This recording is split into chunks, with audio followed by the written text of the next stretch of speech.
Hola, hola, buenos días, Dios los bendiga a todos. Hoy estamos a martes 9 de septiembre, 9 de septiembre, estamos en el mes de las Santas y Sagradas Escrituras. 9 de septiembre estamos celebrando a San Pedro Claver, apóstol de los negros en el año 1654. Dios los bendiga a todos en el Señor. Escuchamos este canto y nos disponemos al Señor en la vida de los santos.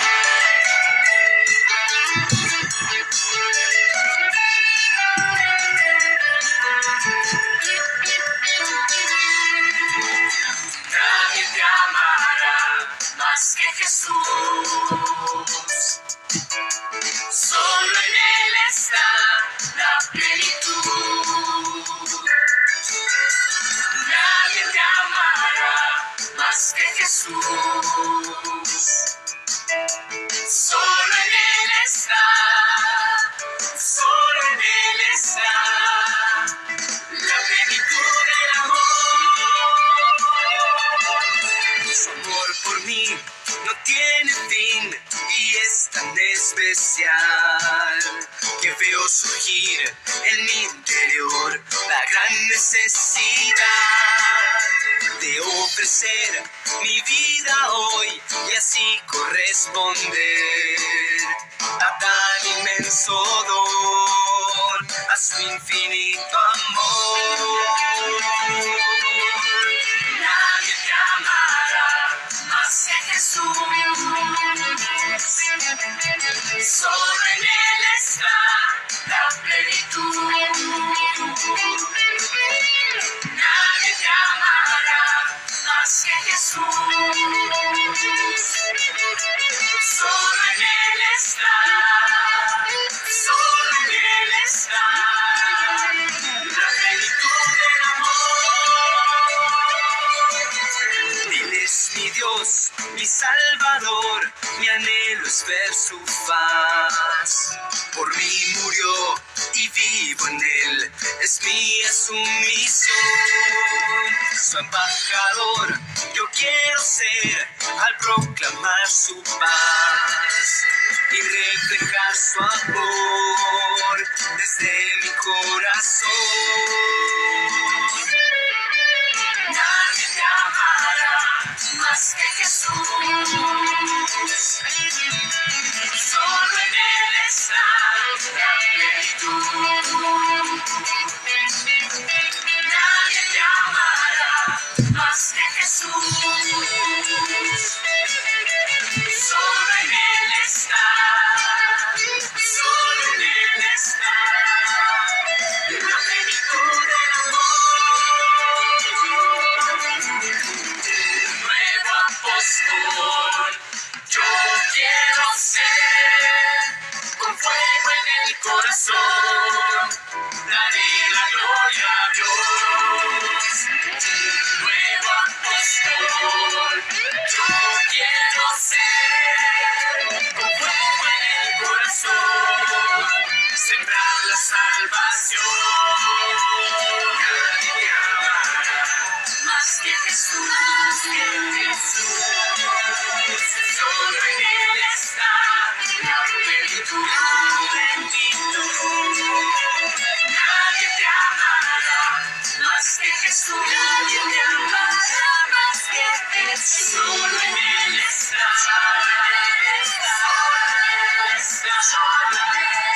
la plenitud del amor, la plenitud del amor, la plenitud del amor. En el nombre del Padre, del Hijo, del Espíritu Santo.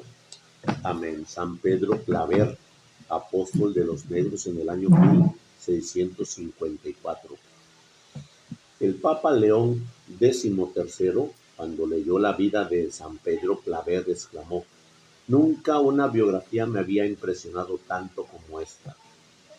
Entre todos los que han trabajado entre los negros, el más famoso de los misioneros ha sido el padre Claver. Nació en Verdú, Cataluña, España, en el año 1580. como demostraba especiales cualidades para el estudio, fue enviado a estudiar a Barcelona y allí se entusiasmó por los estudios eclesiásticos y a los 20 años pidió ser admitido en la Compañía de Jesús para ser jesuita. Recién profesó la, lo enviaron, recién profesó lo enviaron a la isla de Palma en Mallorca, al colegio jesuita de Montesión. Allá se encontró con un santo, San Alfonso Rodríguez, humilde portero del colegio que tenía visiones. Este oyó en una visión que Dios le tenía demasiado, que, que le tenía destinado a Pedro Claver un gran apostolado en América, y le aconsejó que pidiera a los superiores que lo mandaran a misionar a este continente. Y en el año 1610 fue enviado a Colombia, en Santa Fe de Bogotá. Hizo de portero, cocinero, enfermero, sacristán de la casa de los padres jesuitas. Luego fue enviado a Tunja, donde allí en el año 1615 a Cartagena, donde fue ordenado sacerdote. A Cartagena llegó cada año unos 10,000 esclavos negros traídos a las fuerzas del Congo y de Angola en África. Allá los compraban a los negros a 2 monedas cada una y en Cartagena los vendían a 200. El modo como los transportaban era la más cruel e inhumana. La tercera parte se moría por el camino y solamente le daban una comida al día y lo mínimo para que no muriera de hambre. Encadenados con enormes calores, sufriendo la sed y de latigazos, los pobres negros viajaban con la convicción de que los llevarían a América para fritarlos en sartenes y convertirlos en grasa para vender. Todos los trataban mal, solamente un hombre los iba a recibir bien, el padre Claver. Cuando en Cartagena se oía el grito de los vigías, barco negrero a la vista, el padre Claver llenaba un montón de canastos con naranjas, limones, bizcochos y otros alimentos y además varias medicinas y se iba con un grupo de negros intérpretes a recibir a los padres esclavos que llegaban. Antes que todo buscaba a los más enfermos y graves para auxiliarlos. A todos los hablaba con los medios, por medio de gestos o de intérpretes. Ellos se quedaban admirados de su gran amabilidad y bondad. Repartía los alimentos y las medicinas y trataban de ayudarlos en todo lo que era posible. El padre Claver se dedicaba por días y días a instruir a los esclavos acerca de religión y cuando ya habían aceptado que hay un solo Dios, que Dios envía a su Hijo para salvarlos y que Dios premia a los buenos y castiga a los malos, los iba bautizando. Los colocaba en grandes grupos, a unos ponía al cuello una cinta azul y a otros una cinta roja y a otros grupos una cinta blanca. Luego les decía, todos los que tienen la cinta azul se llamarán Pedros y los que tienen la cinta roja se llamarán Juan y los de la cinta blanca se le llamarán Santiago. Y así los bautizaba en 40 años bautizó más de 300,000 negros. Cada tarde iba de rancho en rancho visitando y ayudando a los más enfermos y abandonados. Hubo enfermos a los cuales visitaba por 14 años seguidos. Cuando más enfermos y abandonados fueron, más les demostraba la presencia y cariño.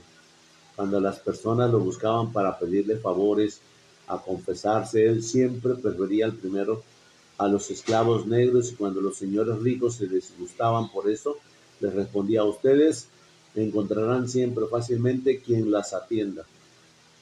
Pero a estos pobres nadie quiere atender, por eso hay que preferirlos. La situación en la que llegaban los negros a Cartagena era tan lastimosa y los corrales donde se los mantenían encerrados eran tan húmedos, de- desaseados y con gran espan- con tan espantoso calor, y el trato de los negreros les daban a los pobres esclavos era tan terriblemente inhumano, que uno que acompañó una vez al padre Claver al recibirlo, se desmayó, nunca más quiso acercarse por ahí. Y el mismo santo, según narra su amigo el padre Sandoval, cuando sabía que iba a llegar un barco de esclavos empezaba a sudar frío y una palidez de muerte por la desteñida de la piel, al recordar los cuadros espantosos que había observado en las ocasiones anteriores, y por muchos años no logró adaptarse a esa situación tan dolorosa. Tenía 7 intérpretes que sabían los idiomas de los negros, y por medio de ellos les hablaba a los recién llegados, les enseñaba la señal de la cruz, el acto de contrición y el Padre Nuestro, y les hacía repartir muchas veces: Jesús, yo te amo, cuando les insistía que hay que evitar el pecado como lo más malo que existe. A base de repetir y repetir, les iba haciendo aprender las verdades principales de nuestra religión. Los negros al principio le veían, le tenían desconfianza, pero después le daban cuenta de que ese hombre era un gran santo y una generosa protector, y adquirían hacia él muchos cariños y veneración. El padre Claver iba por las casas de los ricos pidiendo ayuda para sus pobres esclavos, y seguía mucho. Tuvo personas especialmente generosas como doña Isabel de Urbina, el capitán Villalobos, don Francisco López y don Francisco Núñez, y otros que le regalaban con generosidad, así podían repartir cuantiosas ayudas entre los pobres esclavos y solucionarles en parte en su situación de espantable miseria. Muchas horas de la noche las pasaba junto al Santísimo Sacramento orando en el templo. Cada día rezaba su rosario, y le tenía dada orden al portero de que en cualquier hora de la noche que lo llamaran para una confesión, los despertaran para ir enseguida a atender a los moribundos. La gente lo llamaba el Santo. Después de pasar 40 años atendiendo a los más abandonados de la sociedad, se fue a predicar una misión en los terrenos terriblemente húmedos del Uraba, y allá adquirió una altísima fiebre que lo dejaron paralizado. Y en esos 4 últimos años estuvo inmovilizado en la cama, abandonado por todos los que con la sola atención de un negro mal educado y perezoso, que para lo único que tenía ánimo era para comerse por el camino la mitad de la comida que al santo enfermo le enviaban desde la cocina del convento. Pero nadie oyó una queja de labios del padre Claver. Todo lo sufría por la conversión de sus queridísimos esclavos negros. Sus dolores eran continuos y muy fuertes. Con sangre había escrito en un papel: Padre Claver, esclavo de los clavos. Por ello vivió y sufrió.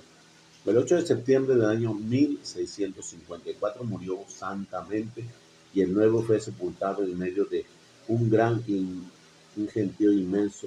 Lo que lo había Los que lo habían olvidado y abandonado durante sus 4 años se reunieron para acompañarlo en una inmensa multitud de sus funerales, y todos querían llevar gran pedacito de sus vestidos como reliquia. Y en el año 1888 el Papa León XIII lo declaró santo y lo proclamó patrono de los misioneros que trabajan entre los negros. Que Dios bondadoso conceda un ánimo tan generoso como lo que le dio al admirable San Pedro Claver. Intercede por nosotros, San Pedro Claver, patrono de los esclavos, de los sufrimientos y de la gente que suprime Y pudieras decir, eso es una fantasía, pero no. Chécate hoy cómo trata una señora de casa a una que viene a lavar, a planchar. Chécate cómo trata a una que le viene a guisar y a ordenar la cocina. Chécate cómo trata un patrón a la empleada en cualquier rubro de trabajo y cómo la somete. Chécate cómo tratan a las mujeres en ciertos lugares donde el hombre es el gerente y somete y humilla. Bueno, pues hoy te pido que tengas atención. La esclavitud no está lejos. La esclavitud está al pie de tu puerta. El Señor esté con vosotros y con su espíritu. Proclamación del Santo Evangelio según San Lucas. Gloria a ti, Señor Jesús. Por aquellos días Jesús se retiró al monte a orar y se pasó la noche en oración con Dios. Cuando se hizo de día, llamó a sus discípulos y eligió a 12. De entre ellos se les dio el nombre de apóstoles. Eran Simón, llamado Pedro, a su hermano Andrés, Santiago y Juan, a Felipe, Bartolomé, Mateo, Tomás, Santiago el hijo del Feo, Simón llamado el fanático, Judas, el hijo de Santiago, y Judas Iscariote, que fue el traidor. Al bajar del monte con sus discípulos y sus apóstoles, se detuvo en un llano. Allí se encontraba mucha gente que había venido tanto de Judea como de Jerusalén, como de las costas de Tiro y de Sidón. Habían venido a oírlo y a que los curara de sus enfermedades, y los que eran atormentados por espíritus inmundos quedaban curados. Toda la gente procuraba tocarlo, porque salía de él una fuerza que sanaba a todos. Palabra del Señor. Gloria a ti, Señor Jesús. Bueno, hoy nosotros podemos mirar que la fuente de la oración es un enraizarse en el amor de Dios, es tener una raíz en el amor de Dios, y es una continua obra de gracia. Tú te pones a hacer oración y te encuentras con Dios. Orar es eso.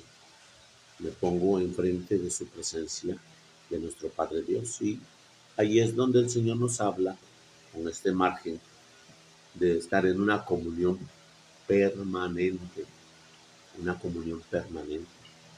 De tal manera que escuchamos que dice aquí en el Evangelio de Lucas, Jesús se retiró al monte a orar y se pasó la noche en oración.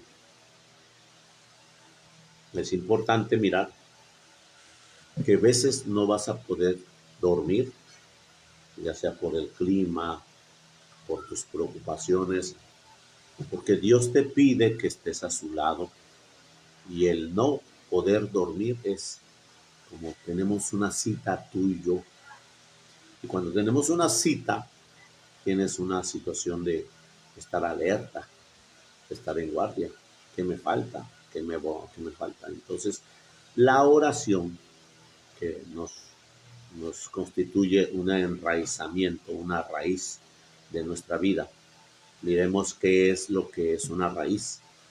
En una planta, la raíz de la planta tiene dos constitutivos. Es base para que el tallo vaya surgiendo. La raíz es base. Y dos, la raíz es alimento que debe esta planta pues elevarse, elemento de alimentarse continuamente, y mirar que esa raíz constituyendo en que es base y alimento, así debe de ser tu oración, una base y una continua alimentación donde tú vayas creciendo, porque entre más profunda raíz tengas, más alta van a ser tus obras. ¿Sí? tu oración tiene que tener esos dos fundamentos, una raíz más profunda para tener un alimento más amplio. Chécate los árboles muy grandes que están altos, altos, altos. No tienen una raíz hacia la plataforma, a la superficie, no, tienen una raíz profunda.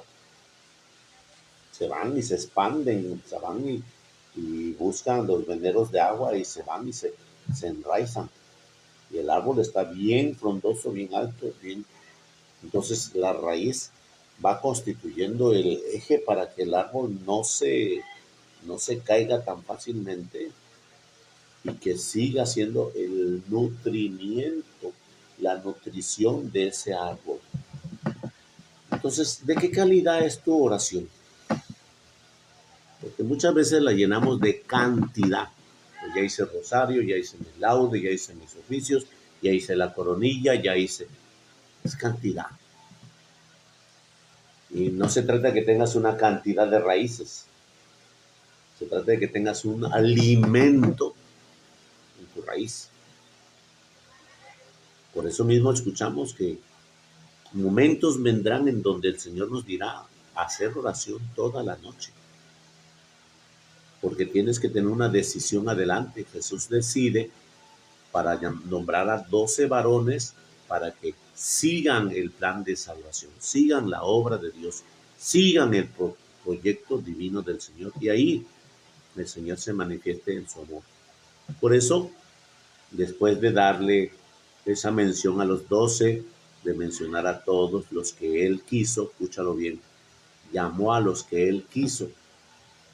Algunos de ustedes me dicen algunas, me dan una información de uno de mis hermanos sacerdotes que no hace esto, que se comporta así, que tiene este vicio, que tiene estas complacencias. Y pues yo te puedo decir solamente fue escogido por Dios como Él lo quiso. Que si es así, te has dado cuenta, es para que yo hagamos oración por Él, nada más. Entonces, la oración que tiene ese enraice, que tiene esa situación de que no te está permitiendo caer tan fácil, no te está permitiendo hablar tan a la ligera. La oración es estar enfrente del Padre y uno, tiene su fundamento enraizado y dos, tiene su alimento para que tengas esa situación. Así debe de ser la oración. Entonces, miramos que Jesús escoge a los 12, los llama por su nombre y los envía. Yo los envío de 2 en 2. Vayan y proclamen por el camino. Entonces, llegando a un lugar llano, allí se encuentra Jesús con mucha gente que habían venido tanto de Judea y de Jerusalén. ¿Qué quiere decir? Que viene mucha gente porque desea escucharlo a Jesús, desean recibir a Jesús. Escúchalo bien como dice, porque el alimento principal es la palabra. Entonces, la palabra es el detalle de que tú vas a darle a la gente un alimento determinado. Es tu imagen también una parte de alimento. Son tus gestos una parte de alimento. Pero la gente escuchamos aquí que querían escucharlo. Entonces, la palabra es ese encauce de hacer nuestra comunión. Tú tuviste esa cercanía con la empleada del día, que te encontraste la primera empleada y le generaste la palabra. Hola, buenos días, Pánfila. Buenos días, Pánfila. Y bueno, pues al dirigirle la palabra, es una parte de la alimentación que debe de haber mutuamente, y dentro de esa alimentación tener ese proceso de caminar. Todos los demás que dice el Evangelio, después de escucharlo, la gente se le acercaba. Dice aquí que al oírlo y que los curara de sus enfermedades, se le acercaba para que sean curados. Y los que eran atormentados por espíritus inmundos quedaban curados. Y toda la gente deseaba tocarlo, porque a través de tocarlo sentían ellos un alivio. Fíjate cómo es el proceso. Primero escucharlo, después de escucharlo, verlo, sentirlo, tocarlo. Entonces, el proceso de nuestra vida es que se mira la fuente que viene de la oración, donde Jesús tiene enraizada la comunión con el Padre. Entonces, tú y yo tenemos que hacer oración y tenemos que ser atentos a que nuestra oración sea de calidad. Qué bueno que haces mucha oración. Qué malo que nada más te llenas de rituales y no oras. Porque cuando tú quieres cumplir un rito, yo ya acabé, pero no se trata de que la oración ya te termina, porque la oración sigue en el día, en el trato, en el desenvolvimiento. Tu vida y la mía está llena de esos márgenes de oración en comunión con los demás. Cuando tú haces esa expresión de amor en tu educación, en tu formalidad, en tu socialización, esa expresión de amor se te devuelve, se te devuelve. Y porque ahí estás tú alimentándolos y alimentándote. Esas son partes de la raíz. Que la raíz tiene ese fundamento de mirar que no se va a caer tan fácil esa plantita, pero a la vez es alimento para que esa planta siga su curso de crecimiento. Que el Señor esté con vosotros y con su Espíritu. La bendición de Dios Todopoderoso, Padre, Hijo y Espíritu Santo, descienda sobre vosotros y permanezca para siempre. Amén. Feliz martes para todos. Dios los bendiga. Nos vemos en un momento de la tarde.